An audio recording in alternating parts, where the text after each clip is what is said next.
Welcome to Little Victories, the self-help comedy podcast that proves success isn't about perfection, it's about progress. Hosted by fast-talking firecracker Richie DeFrisco and the ever-sly Pat the Cat Murray with the Pat Facts. This is Little Victories. And we are live. Welcome back to the Little Victories podcast. I am your host, Richie D, along with my co-host, Pat the Cat. Pat the Cat, dressed as a cat.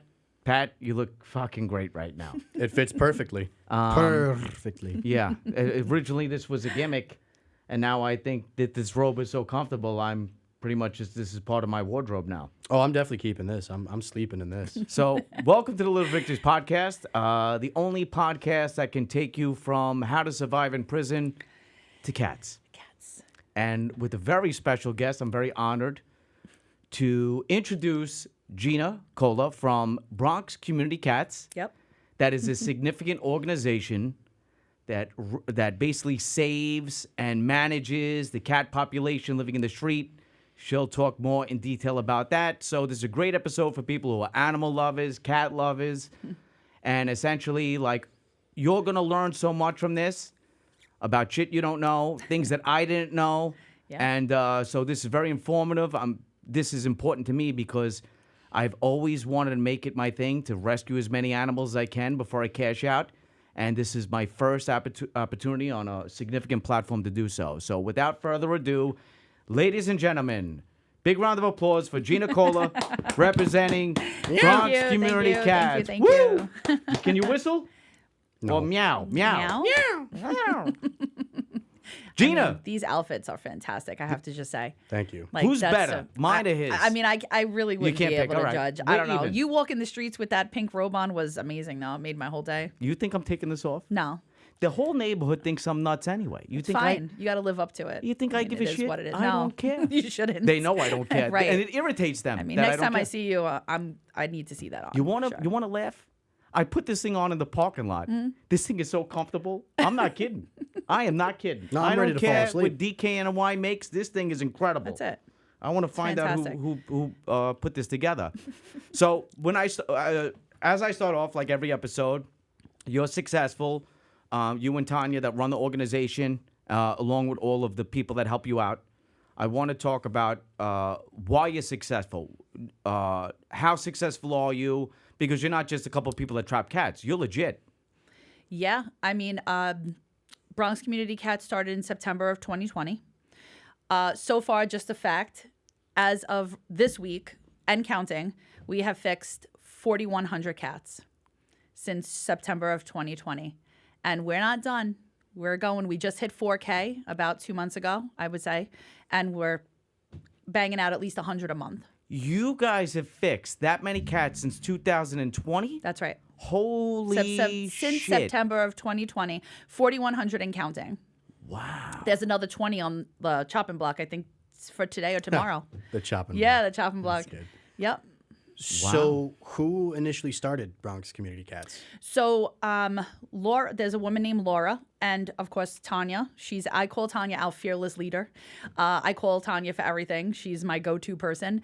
She's the coordinator. She's the transporter. She's the attention. I'm telling you, attention. She's the appointment designator. She does all of these things for us, and obviously gives me all the advice because I still learn every day. Every day we all learn something. There's never, ever a cap on what we're learning in this TNR situation. And What do you mean by TNR? so TNR is actually, I like to call it TNVR, which is trap, neuter, vaccinate, return. Every cat that we trap, whether it's a friendly cat that we pick up off the street or, a cat that we trap, every cat gets spay-neutered and gets vaccinated by ASPCA, which is rabies and FVRCPs, which are two very important vaccinations for street cats. They thrive very much so after the fact. You could almost see it, like after they are fixed and vaccinated, how much better they look and how, what a better quality of life that they have going forward. Okay, so Bronx Community Cats is, I would think, then like a liaison with the ASPCA. You bring Yes. it to them. Yeah. They get it done. You bring them back. Right. So we took a course, all of us, and we're certified with the ASPCA as TNR, I guess, representatives, and which basically gives us the opportunity, like this morning at 5:45, my alarm went off, and we all got up, all of us who volunteer with Bronx Community Cats, and we had to sign into our ASPCA app, and it's like the Hunger Games. It's the craziest thing. You have about 35 seconds to get as many. You're allowed 10 appointments per person per month. So all of us get up, and we're on there like crazy people trying to get 10 appointments each, 10 appointments each. That's the only way we get to fix cats. This is like 911 dispatch for cats. It's insane. I mean, if you don't get appointments for that month, you have to constantly like almost stalk the calendar to see if somebody lets them go or if they're released or people couldn't fill them, so they release them, and then we take them and we fill them. But if you don't get your 10, you don't get your 10. So basically, the secret behind all this is that you guys are filthy rich, making money off these cats. You're driving Lamborghinis. Man, if that was the case, it would be a fantastic world. So you do this because you guys sincerely have extreme amount of empathy and you love these animals. Yes. And what you're willing to sacrifice. Which is it's a lot. It's a lot. I mean, we are a 501c3 and we work off of donations. I mean, and it's really, really hard to, raise money for the organization as a whole. If we have a sick cat, people see sick cats and they're like, oh, the cat is sick, help it. We're going to help it. Of course, we're going to help it. But the help from people is what helps us help the cat. If we don't get help from people, we can't help the cat. I mean, it goes hand in hand. And the fundraising is hard. Sometimes it's better than others. Like my birthday is at the end of June. In a couple of weeks, I'll start a birthday fundraiser.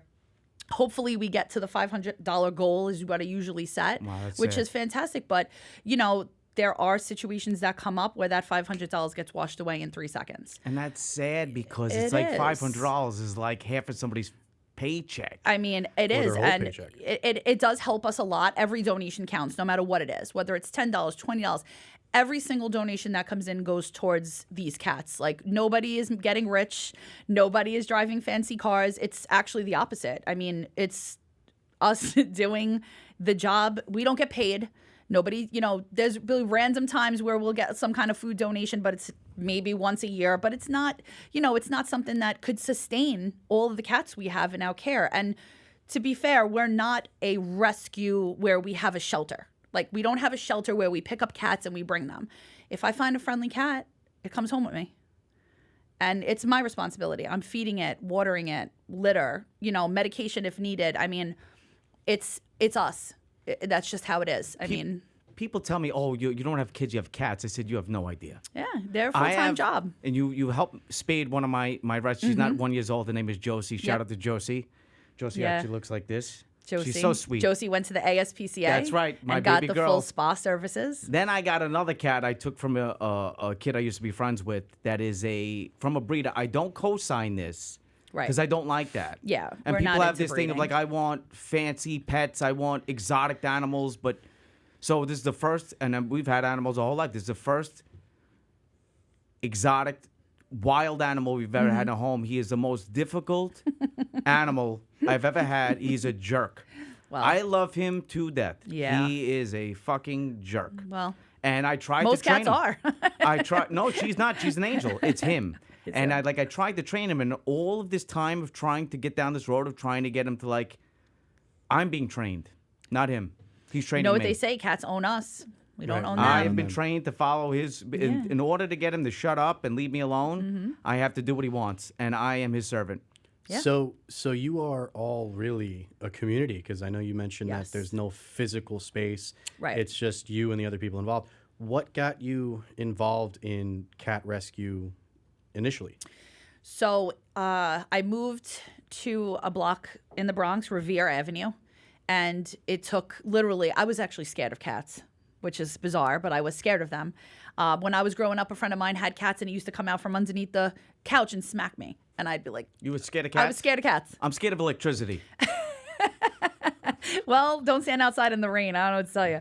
But I will say what happened with me personally, my story, is there were just cats outside my house. And I was coming home one night at 4:30 in the morning, and I saw a woman trying to get out of her car in a snowstorm. And I asked if she needed help, because obviously I was sober enough to do so. And she was like, oh, I'm just trying to feed the cats. And I'm like, what do you mean? It's 4:30 in the morning. And she was like, oh, I'm on my way to work.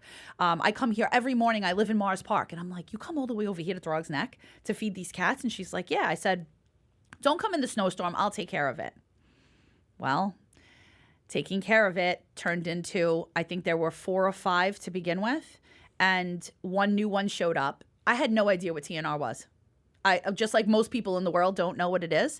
I was feeding them outside. I noticed that their left ear was clipped, which is an indication that a cat is fixed, which I also didn't know. Really? Yes. So if you see a cat outside, it's usually the left ear that's clipped. That lets us know not to trap them again. So you know what's real funny about that?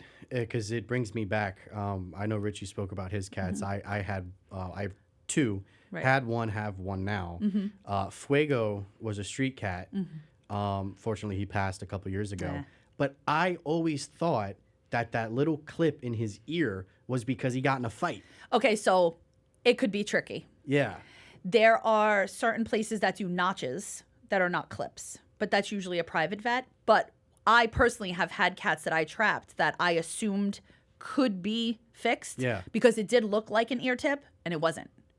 So in a case like that, what we do is we still send them to the ASPCA and then they tell us, hey, the cat was rejected because it was already fixed. I see. But Okay. it could be tricky. I mean, it doesn't happen often, but there are situations where it looks like it's an ear tip and it's not. Wow. Okay. Yeah. So then, going off your own personal experience, how did you link with all the other people involved with Community Cats? So I turned to social media and I was like, I have this cat that showed up on my block and he's bullying all the other cats. What do I do?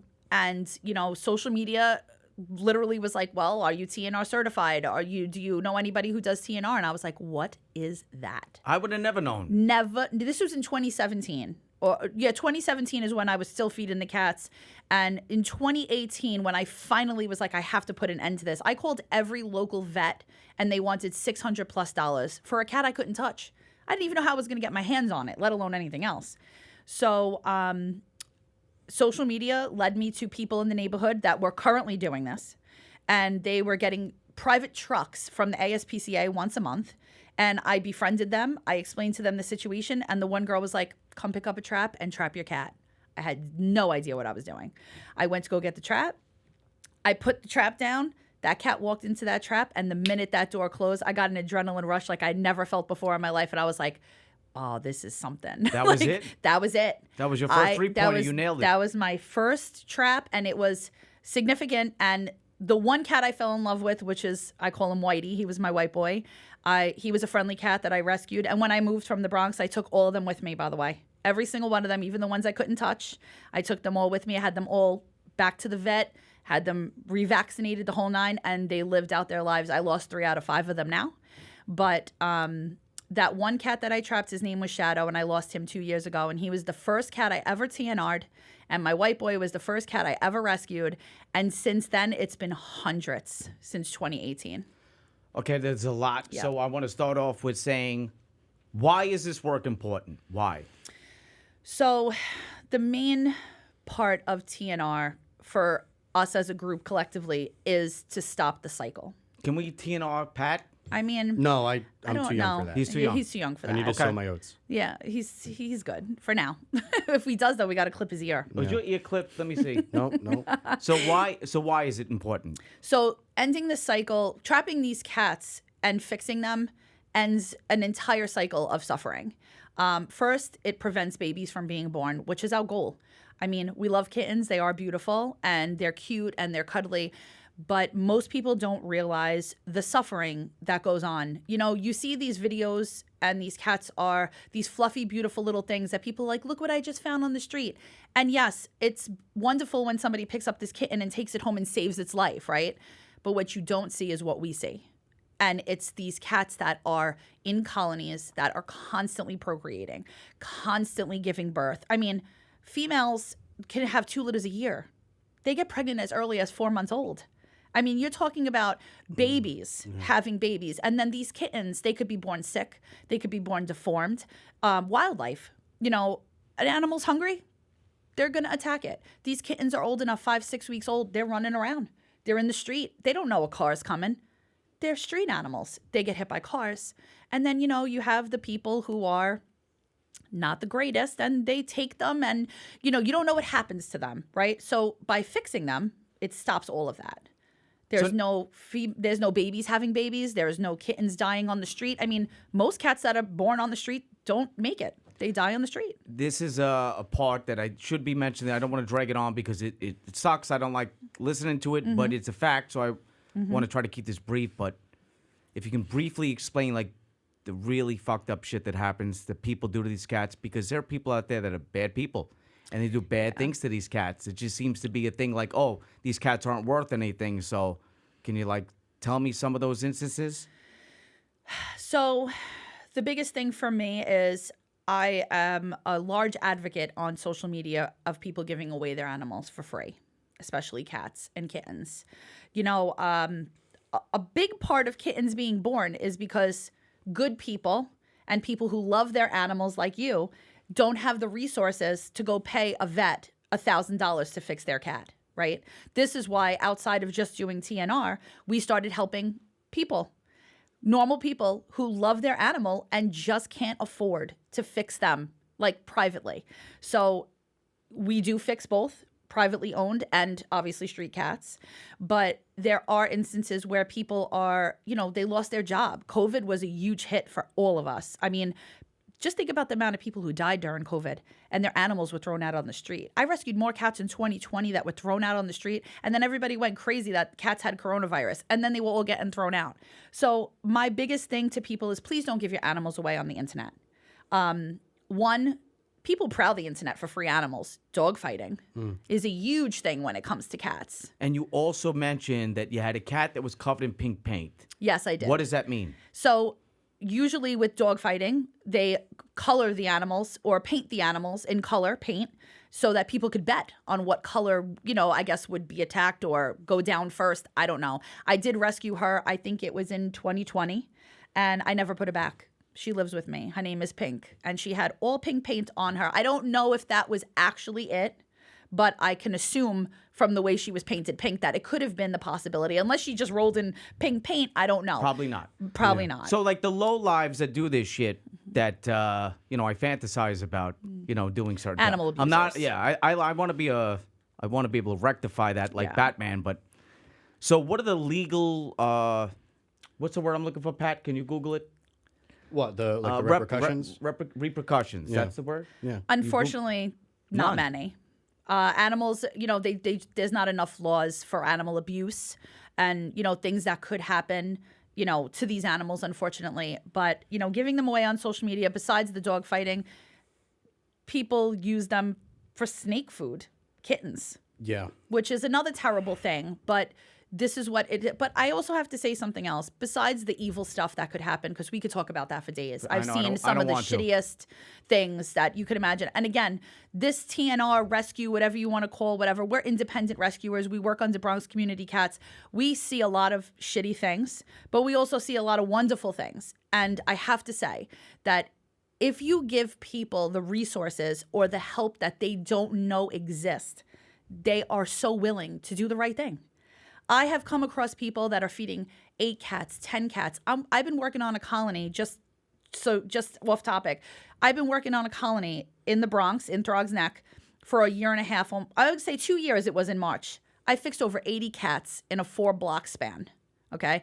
Kittens were rescued, never went back. Friendly cats were rescued, never went back. That included dental, eye surgeries. Everything that needed to be done, those cats went back better than I took them. The people there are so fantastic. And it's not only there. There's a lot of places that I work, but this particular colony, I'm in contact with at least 10 people who live in these homes. And they love these cats.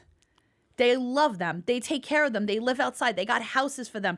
But they didn't know who I was. And they don't know what TNR is. And they don't know, that they could go online and trap a cat. I mean, it's not that easy. You need to know people, right? Just like everything else in life, you need to know people. So I stumbled upon, this colony, and it started with an elderly woman who now passed. A woman, his name was Sylvia. She was a sweetheart.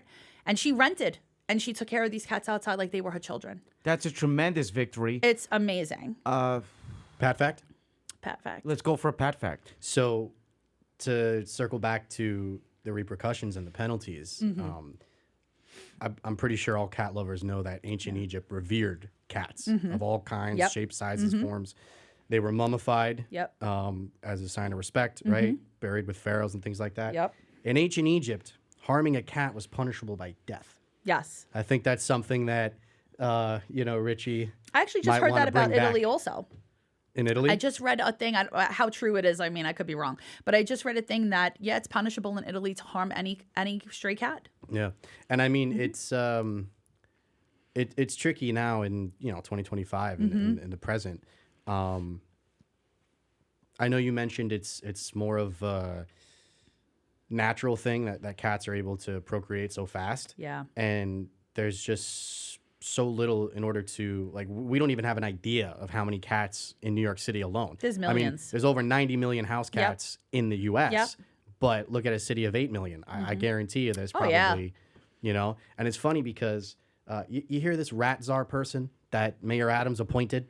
No. So he's paying, oh my gosh, he's paying a woman about $150,000 to deal with the rat population. Oh, I did hear And briefly about this. There was but a previous bid to train and utilize the stray cats in order to eat these rats. Right. And then instead of seeing rats, we see cute little kittens running around. Yeah. But based on everything that we just learned from you, that's more of a fantasy than a reality because... The thing is about cats, though, is if they're mousers, they're mousers, whether they're fixed or they're not. Yeah. So, us fixing them is not going to stop them from being mousers. There's bodegas on every corner in the Bronx. Bodega cats. And let me tell you something. These people genuinely love their cats. We fix bodega cats all the time. Literally, we just stop your car, run in to grab a Snapple, and there's a cat there. Tanya's a queen of that. She literally will say, let me fix your cat. And they trust us. And you want to know why they trust us? Because we don't steal their cat. We literally take their cat, we fix it, we recover it, and we return it to its home. And these people literally love their cats. Why should we take them away? I got to think about bodegas. If it has a cat, like I want to buy something from them. Right. And even if They're like the it's not managers, even right? just That's what they because I say. just like I like cats. Me I like too. so And listen, there's always going to be people who don't like cats. There's going to be people who don't like dogs. Whatever. That's not the point. It's not about what we like and what we don't. I told you before, I was scared of cats. I'm not anymore. So here's a big reason why I'm an animal lover. Is because, and I love people too, but some people I want to punch in the face. But Naturally. the thing, I won't do that. It's illegal. But the thing about animals is animals don't judge. Right. People do. Right.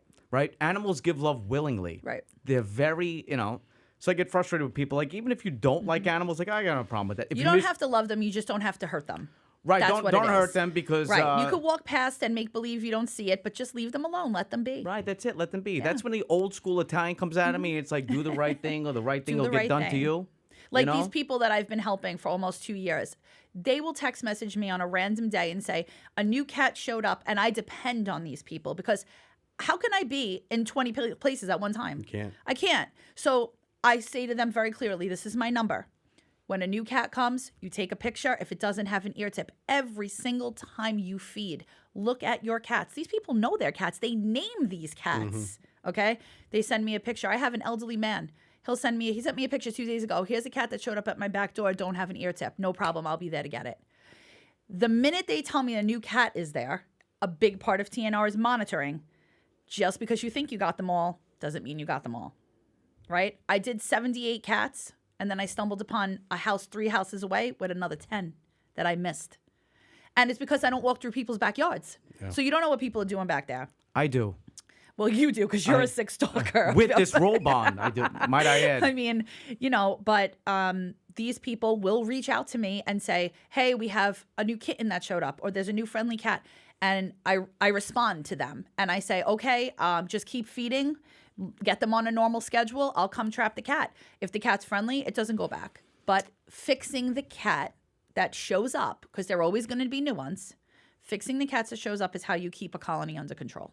Oh, another thing that I didn't mean to cut you off, but another thing that I really love is the stories about, and you have a bunch of these stories about you've been able to find these cats that are. There was a cat that was abandoned in the middle of winter, left to die by these pieces of shit, and essentially what had happened with that cat is it was adopted. Yes. by a family with children that love this cat to death. Like, that's the stories I love. There's so many amazing stories that I can tell forever. Like, that's the beauty of the rescue, right? There's ups and downs of everything. Unfortunately, we see some shitty things, but there are some great things. Just what happened, I'm going to tell you about a week and a half ago. A friend of mine and I were talking, and he was like, look, there's a cat that's in a garage down Morris Park, and it won't come out. They can't get the cat out. And I'm like, all right, well, let me check it out. Last Sunday, I came down to the Bronx to do other cat stuff, trapping. And I said, let me swing by and see what's going on in this garage. They said it was friendly. It wouldn't come out. Once I hear that, I know it's just a scared cat. The garage is locked all the time. I go to this garage, and it was a Sunday, so they had to let me in. And they let me into the garage, and the minute I walk in there, I see nothing. It's an empty garage. So I start calling this cat, and I'm like, I don't see no cat in here, but I heard it. It was meowing, right? It was in a hole in the ceiling. Oh, yeah. It was the most depressing 10 minutes of my life because that cat was a small little thing. And she came the minute I cracked open that Friskies can. She flew, Rich, out of the ceiling. Didn't even care that she slammed the ground with her entire body for that food. She's hungry. She attacked my hand for the can of food because they were feeding her, but it's a business. So they weren't like, oh, there's a cat there, let's feed it. They fed her, they did the best that they could, but it wasn't enough. She was starved. Clearly a friendly cat that either escaped or somebody dumped it. And when I tell you, I took that cat home and I felt every single bone in her body. That the next day, she was pooping out styrofoam because she was so hungry. You know how hungry an animal has to be to eat an object like that? That's not food. It's not food. No smell, no nothing. The cat was starved. Like, I don't know how long she was in there. I don't know how long she's been on the street, but I have her now. I named her Lucia. She's absolutely gorgeous. She's gray and white. Lucky. She's beautiful. Yeah. And she went to ASPCA yesterday and had her full spay and all of her, vaccinations. And she was microchipped and all of that beautiful stuff. But she'll be with me now probably for like a month or two because I won't let her go until she's a weight that I'm okay with. So, okay. Now, because again, even the Bronx Community Cats as a nonprofit, you all take it upon yourself. Yes. Like, to ease that transition. You mentioned the difference between friendly and non-friendly. Yes. Is that a decision you guys are able to come to either release them back out or then potentially set them up for adoption? Like, how does that work after they're fixed? So I can tell a cat's friendly from a picture. I can tell usually from their body movement. I can tell by the way they look. Certain cats, after you've been doing this for so long, it's kind of like almost like second nature. Like, you could be like, that cat. Yeah, I have a friend, she'll send me a picture. I'm like, that's a friendly cat. And she's like, no, it's not. I'm like, yeah, it is. And I'm usually right. So that's why I'm not getting any dates on Bumble. I think that I'm not smiling in my pictures. You got to send me the picture and I have to approve it. That's the only way. Approve my picture because that's it. That's the reason why I'm just not. Yeah. I'm not dating on the Bumble. So what we'll do is if we're out and we're trapping, say a big colony, we'll just trap. We'll get as many as we can and we trap them and we assess them. Sometimes the appointments are the very next day. And we're in the streets. When I tell you in the streets, there's nobody who has a better definition of in the streets as TNR people. I could be out there at 7 o'clock in the morning. I could be out there at 2 o'clock in the morning. There have been times I went out there and I was out there for 12 hours straight. I could be in one location or I could be in 4. But I will go out there and put in the work hours. Does your husband, Joe, I'm talking to you, Joe. You know who I'm talking to. Does he give you a hard time about this? It depends. Sometimes he gets a little fed up. Not really so much about me being out doing it because he knows I'm very passionate about it. And I don't do it because I have to. I do it because I want to. You're also not going to put up with his shit either. Right. Facts. I mean, facts. You know that. Joe knows that and you know that. I mean, anybody who knows me knows that. Oh, yeah. Situational, you're at a fancy dinner and little cat walks by that needs your help. Oh, done. Dinner's over. That's it. Picking up the cat. I'm out. Pat's walking through the street with that outfit on. How do I trap this guy? I don't know. I mean, for me, if you put iced coffee under a trap, you're getting me in a second. So it depends on what he likes. How would I trap you? What's your favorite thing? Oh God, I don't Candy, know. coffee? I'm too indecisive. I can't. I mean, Oh, we can't even fucking trap them. you know, I mean, give- if he give has me that outfit on, you $1,000, might. All right, $1,000. Money works. Leave Money a works. wad of cash on the. I just want to say there's a fair chance that Pat, because of this, he either A, gets adopted, or B, gets Yeah. a smoking hot girlfriend And we're just gonna from get- this costume. I mean, Comments not and for comments nothing. and You would be comments. surprised at the attention you would get if you wore that out. I'm not Pat- even going to lie to you. That too. Pat's going to get a girlfriend before I do. hot on the presses. And I'm aggressive. If I walk into a bar and I see any of this going on, I am talking to you immediately. That's what we're talking I mean, about. regardless, I told- because it's just hysterical. We're taking selfies. They're going How on will the we touch each Instagram. other? We're cats. You know, this is just a personality thing. I Actually, mean, we you're would- going to attract funny people would when be you more dress like like this. this. Oh yeah. It's slapping each other. Their hands are fast. They're boxes. Very fast. Yeah. So to answer your question, we trap them. We try our best to assess them. Sometimes they go to ASPCA. They'll get the ear tip, you know, whatever it is. And then we get them back. And usually Tanya is always holding my cats for me because I don't have space to hold them. So she'll say, this one you may want to take home and give a chance. And I'll take it home. And my max is usually 2 weeks. I give it the 2 weeks. Honestly, if it's a friendly cat, I need probably 24 to 48 hours until it's like putty in my hands. Sometimes they're scared, little treats, little pet here and there, you know, and they're fine. And I can tell if they're adoptable or not. Feral cats, we can't do anything with, unfortunately. You know, feral cats, we trap them, we fix them, we do the best we could. We know when we're putting them out there, we've done our very best. They get dewormed, they get flea treatment, they get every single cat that goes to ASPCA gets flea treatment, and that's not free for us. We pay $10 a cat for the flea treatment, and every friendly cat that goes to ASPCA gets snap tested, microchipped, flea treated. That's $45 for us, our cost, right? Not including food and litter and washing laundry and all the stuff that it takes for me to hold the cat until it gets adopted, because there's a process to everything. And sometimes I have the cat for 3 months. There are people that have that are in your circle that have helped substantially. Any names you want to shout out for the help that they've given you and your organization? I'll be honest, there's a lot of great organizations, and we do have a lot of resources that we work closely with. ASPCA obviously is a huge thing for us, and we couldn't function without them. Bronx Community Cats is made up of a lot of volunteers, and it could be people who are consistently volunteers or people who are like, hey, I have cats in my backyard. Can you help? And we're like, here's a trap. The thing is, we want to give people, like, if you called me up and you said, Gina, I have cats in my yard, I'd be like, here, Rich, here's a trap. I'll give you 2 appointments on Friday. Trap the cat and bring it to me. You know, so as all the groups in the Bronx, there are very great people who do great, great work. And then there's groups we stay away from. It's our choice. You know, we're not indebted to anybody. We work independently, all of us. So the groups that get along are the groups that are doing the damn thing, and we're doing it together, and we work together, because nobody could do it all.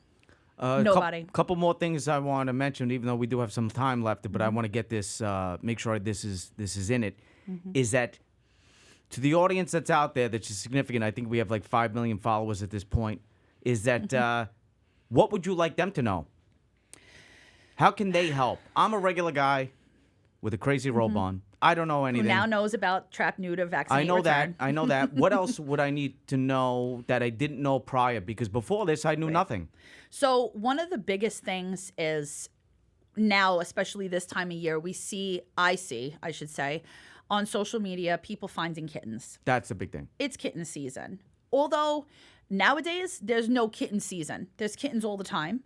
A lot of them don't survive the winter months, but now they're I call it the kitten garden. Every time I end up with a kitten in my hand, I'm like, here they go, another sprout out of the kitten garden. It's like they grow from the ground because they're just everywhere now. No matter how much work we do, they're still there. Like, we're trying our hardest to solve the problem by actively doing the TNR, but we're still never going to get to like the baseline of no more cats on the street. I think not in our lifetime. Hopefully the people after us will continue the work we do, and it will just continue. But if we didn't do what we do, there'd be billions of cats on the street. I mean, I don't even know what we would do. it would just keep multiplying. It would just keep multiplying. But the kitten season, right? This is my advice to people. There are certain situations where we intervene with kittens when kittens are involved. One is if they're in a very dangerous situation where their life is at risk. 2 would be if they're sick. If they're very sick, if their eyes are not well, if it has to be very specific, but the mother is there for a reason. And taking kittens away from their mother is not a good idea. First of all, when you take a kitten that's too young, it can't eat on its own.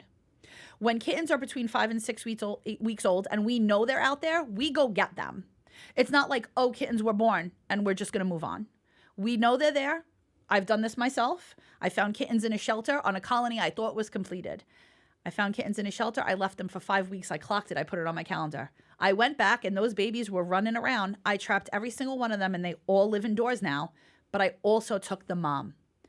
Mom was spayed and she will never have to worry about having kittens or taking care of kittens again.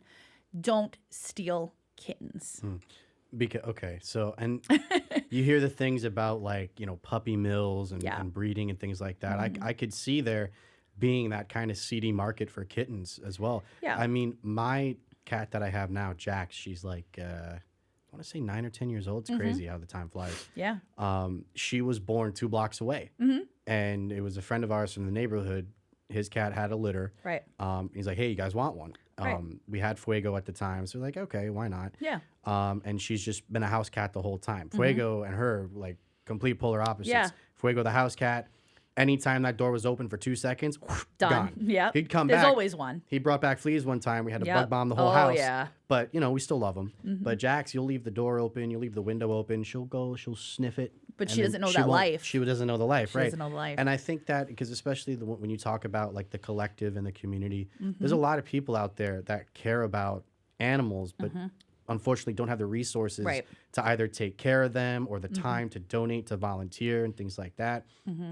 And I know we're talking mainly about cats, but before we even started, you were at Woodstock. You know, they have like that animal sanctuary Yes. up there. I mean, I just remember there was a pig that Yeah. was like 1,000 pounds, and Yep. they rehabilitated it Yes. because the guy who owned it was feeding them like donuts and pizza, and You know, it was people are people. yeah. And at the end of the day, none of us are going to ever be perfect, and we're all going to make mistakes. That is harmful to an animal, and we never want to see an animal get that heavy, even cats. You know, Tanya makes a joke because whenever there's a cat that's underweight, I'm Italian. They don't leave my house that way. They come in 3 times heavier than they left because I feed them. That's just who I am as a person. And I always want to make sure that they're taken care of. But sometimes people do things and they don't realize what they're doing. Right. And a big part of that is taking the kittens from mom. You know, you'll have young kids or even adults. I mean, there's no age limit that see these beautiful kittens and they're like, oh, a kitten.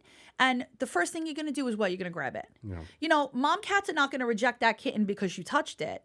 But mom left her kitten someplace to go eat. Right. You know, mom left her kitten somewhere to go hunt for food because if she don't eat, she can't produce milk, just like a woman, and she can't feed her babies. So it's you know, a natural thing for a cat to want to eat. These babies could be in a little pile together, and somebody could come along and just take them away, and then the mother's frantic looking for them. And then here's the thing about it, though. You take the babies, let's say there's 5 of them. Yes, you saved 5 lives from living on the street, right? You have to know what to do next. Are you bottle feeding those babies because they're up every 2 hours? They have to be fed. They have to be kept warm. You know, there's so many things that could go wrong when you have these tiny little babies that you don't know how to take care of. And yes, Google is a wonderful thing, but some things can't be read on Google. Like Right. you have to know from experience how to handle situations like this. And so, are there things that Bronx Community Cats do to inform, to teach, to kind of give? Because, you know, I see you, right, you're, you know, hustling every day to make sure that, you know, trap, neutered, release. But are there ways for the general public to learn, like, what to do and what not to do before? Because, again, like you said, people are people. It's, Right. you know, we are so far in the future from when we were Yeah, hunter-gatherers. right. And then we domesticate these animals and we forget that there's that natural instinct Right. that is always there. It doesn't Right. matter. 100%. You know, are there ways that either through your social media or, you know, other than the ASPCA, I mean, everyone thinks about that. Yeah. But in order to just get the information out there and just make sure that anybody who likes animals Right.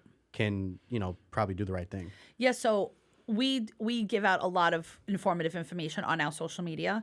I personally on my social media like to explain exactly what I go through and how things happen. I'm gonna tag you in this. Obviously, we're gonna tag the account. You know all that. Mm-hmm. But can you quickly shout out your account so people could reach you that way? Yes, we're at Bronx Community Cats on Instagram. We also have Bronx Community Cats on Facebook. I would suggest following us. We, try to give all the tips and tricks we possibly could. Our stories are very informative about what to do and what not to do. Also, a big thing, just to touch on it, a lot of people don't realize how poisonous plants are to cats. I just had a situation not so long ago where an adopter had no idea how poisonous a plant was to a cat and unfortunately adopted a cat, and the cat didn't make it. Is this why this asshole keeps throwing up? He throws up way too much. And he's healthy. Well, are you overfeeding him, Richie? Because sometimes they eat too fast and they do throw up. But that's what I'm talking about in regard to like just get him a bowl off the floor. Yeah, the biggest heart. You want to do everything you can, but there are just some things that we don't know. Right. And for the sake of time too, are there any plans or hopes for the future for Bronx Community Cats? Do you want to do like an adoption drive or just keep growing? We do adoptions now. The friendly cats that we come across as independent rescuers, we put cats out there for adoption. We use PetSmart. A lot of different locations, actually, wherever there's space. We work with other rescue groups that are on the same team as us. I use personally a lot of different organizations for friendly cats. I tend to have a lot of friendly cats because people call me, like Richie, and says, hey, I got a friendly cat outside. Can you help me? And 99% of the time, I'm going to say, yeah, I'm on the way. So, for us as a group, we plan on continuing the TNVR as hard as we possibly could. Sometimes we're banging out 100 appointments in a month, but we also help other, rescuers and groups. It's not just us as, volunteers. There's other areas that we help, the 5 boroughs. Tanya is so diverse with all these different groups and all these different areas. She helps people out. They help us out, last minute, hey, we have a cat that needs to be spayed. No problem. Like, we move things around to help others. So we plan on continuing to do this as much as possible. The goal is to literally stop the cat population. Yeah. That's what we're working for. It sounds a little wild because, where there's 1, there's 10. Yeah. But if we just keep progressively doing what we're doing, we're going to make the biggest dent we possibly can with whatever amount of time we have left here. Yeah, and that's the plan. I could definitely see like, Brooklyn Community Cats, Queens Community Cats, like, Bronx Community Cats being the spearhead or, throwing it out there. So there's a ton of groups in different areas that we're associated with. And they are doing what we're doing in all of these boroughs. Okay. As far as resources is concerned, Google is your friend.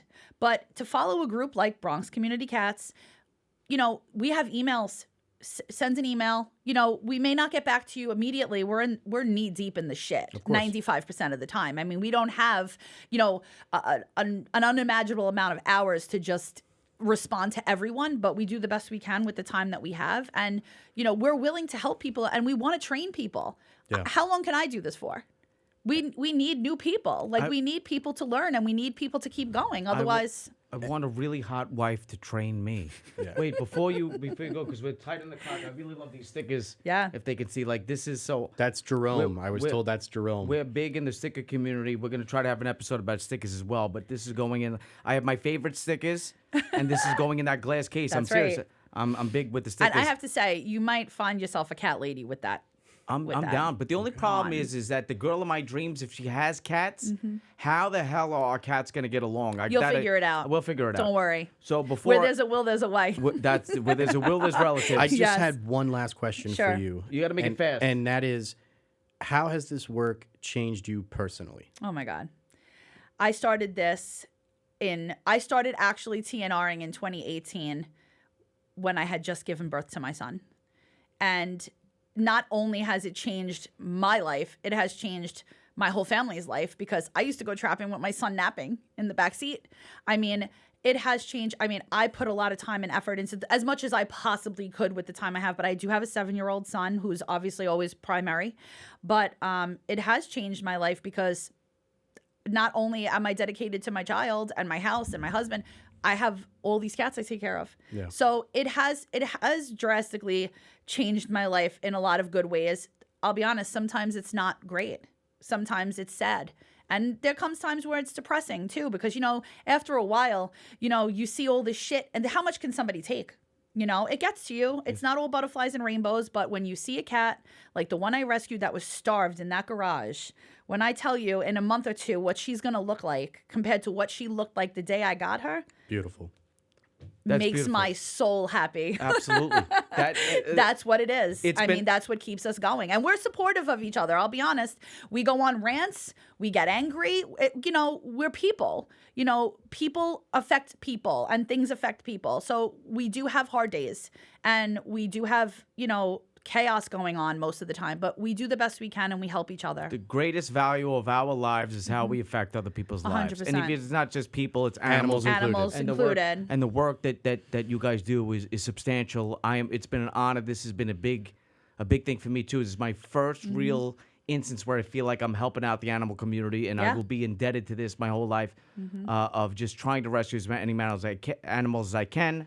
Again, I can't thank you enough, Tanya. Thank you. Thank Even you, though you're the And I room- want to say one last thing. If you can't get a trap and trap a cat, if you can't hold a cat for recovery, if you can't find a place to fix your cat, there's a lot of ways to help. There's a lot of ways to help. Transporting, donating food, donating your time, even at a shelter. It don't have to be with us. In general, fostering is like one of the most important parts of what we do. Because if I don't have room and somebody else does, we save another life. So there are plenty of ways to help if you can't do exactly what I'm doing, boots on the ground type of work.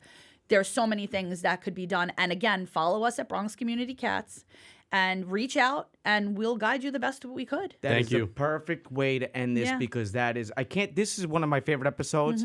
I love you to death, I and love you know you that. too. Who doesn't And don't love call me for 3 hours on the phone anymore. Just because kidding. you don't want to hang up. I'm just Thank you. kidding. I'm easy to talk to. No, we had a good conversation. So this is tremendous. I'm glad that we got this done. I look forward to doing another animal rescue episode down the line. I can guarantee that. My co-host, you were great today. You know, Pat facts. too many Pat facts. questions, but we'll talk about that when we leave here. But It was a good day. Gina, thank you very much. Thank you, you. to Thank you so Tanya. much. Thank you, Thank you, Bronx Community guys. Cats. Thank you, LMC Media. Thank you. You got to clap. Thank you very much. It's great. See you next time. Ciao.